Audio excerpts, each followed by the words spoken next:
তিন বোন আর দুই বোন জামাই মিলে গেছিলাম ছোট ভাইয়ের নতুন শ্বশুর বাড়িতে। বিয়ের বয়স 6 মাস হইলো। কাইফের বাবাই প্রথমবারই আসলো শালার শ্বশুর বাড়িতে। ওই বাড়ি বেড়াতে এসে সবাই মিলে হাতে হাতে নিজেদের মেহমানদারি নিজেরাই করলাম। তবে বেশ এনজয় করছিলাম সবাই মিলে। হ্যালো এভরিওয়ান, আসসালামু আলাইকুম। কেমন আছেন সবাই? কাইফ মম পেজের নতুন আরো একটা ব্লগে সবাইকে স্বাগত। সবাই মিলে রেডি হয়ে বের হয়ে গেলাম দাওয়াতে যাওয়ার উদ্দেশ্যে। যারা টিকটক থেকে আমার ভালোবাসার মানুষ আমার ভিডিওগুলো দেখতেছেন, আমার পেজে গিয়ে অবশ্যই আমাকে ফলো করে পাশে থাকবেন আশা করি। বাড়ির সামনে থেকে অটোতে উঠে গেলাম সবাই মিলে। নতুন তাওই বাড়ি যাব বলে কথা, ফল মিষ্টি তো নিতেই হবে। ফল মিষ্টি কেনার জন্য বাজারে চলে আসলাম। খুঁজে খুঁজে ফল বের করতেছিলাম। বেছে বেছে কয়েক পদের ফল কিনলাম। এরপরে চলে আসলাম মিষ্টির দোকানে মিষ্টি কেনার জন্য। মিষ্টির দোকানের সামনে দিয়ে গেলেই আমার মিষ্টি খাইতে ইচ্ছা করে, কেনার সময় মিষ্টিও খাইলাম। মিষ্টি কেনার পরে অটোতে করে চলে আসলাম নতুন তাওই বাড়িতে। ওই বাড়িটা কিন্তু আমাদের বাড়ি থেকে বেশি দূরে না, অটোতে করে আসতে মাত্র 15 থেকে 20 মিনিট সময় লাগে। বাড়ির সামনে অটো থামার পরে হাতে হাতে সবাই এক একটা জিনিস নিয়ে বাড়ির ভিতরে ঢুকলাম। সো গাইস, আমার আজকের ভিডিওটা কে কোথা থেকে দেখছেন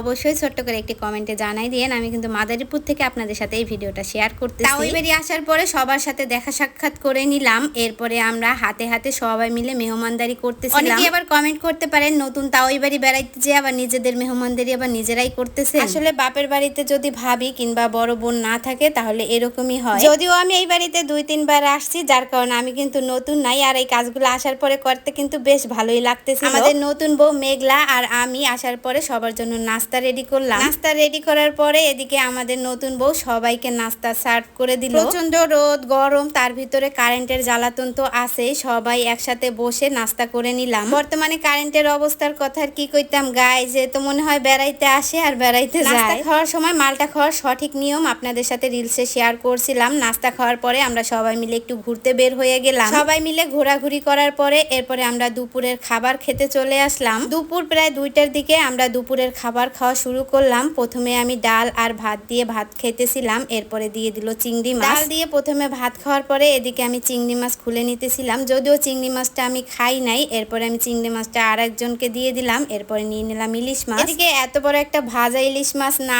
পুরোটা খাইতে পারতেছি না ফেলে দিতে পারতেছি, কি দিয়ে কি করব নিজেই বুঝতে পারতেছিলাম না। এরপরে দিয়ে দিল আবারও কতগুলা ভাত। ইলিশ মাছটাকে সাইড করে রেখে দিয়ে এরপর ডিম দিয়ে বেশ মজা করে ভাতগুলা খাইলাম। এরপরে ভাত খাওয়ার সময়ও কারেন্টটা চলে গেছে। আর এদিকে আমাদের নতুন জামাই সবাইকে বাতাস করতেছে। বিয়া যে কত মজা গো, খালি খাওন আর খাওন। এদিকে খাওনের ঠেলায় আমার জামাই গেছে ঘামাই ঠামাই অস্থির হইয়া। বিয়ের সময় ছুটি না থাকার কারণে কাইফের বাবা বিয়েতে থাকতে পারে না। কাইফের বাবা এবার শ্বশুর বাড়ি বেড়াতে এসে শালার নতুন শ্বশুর বাড়িও বেড়ালো। বলতে পারেন 3 জামাই একসাথে শ্বশুর বাড়ি বেড়াতে আসছে। এই বিল্ডিংটা নতুন বউরা নতুন বানাইতেছে, যার কারণে এখনো পুরোপুরি কিন্তু কাজ কমপ্লিট হয় নাই। প্রচন্ড গরম আর খোলামেলা থাকার কারণে এইখানেই আমাদের আপ্যায়ন করলো। খাওয়ার সময় একবারও কারেন্ট আসে নাই, হাত পাখার বাতাসেই ভাত খাওয়া কমপ্লিট করলাম। সবাই মিলে একসাথে বসে খাওয়ার মজাটাই কিন্তু আলাদা। দেখা হবে নেক্সট ভিডিওতে। সবাই ভালো থাকেন, সুস্থ থাকেন, টাটা এন্ড টেক কেয়ার, আল্লাহ হাফেজ।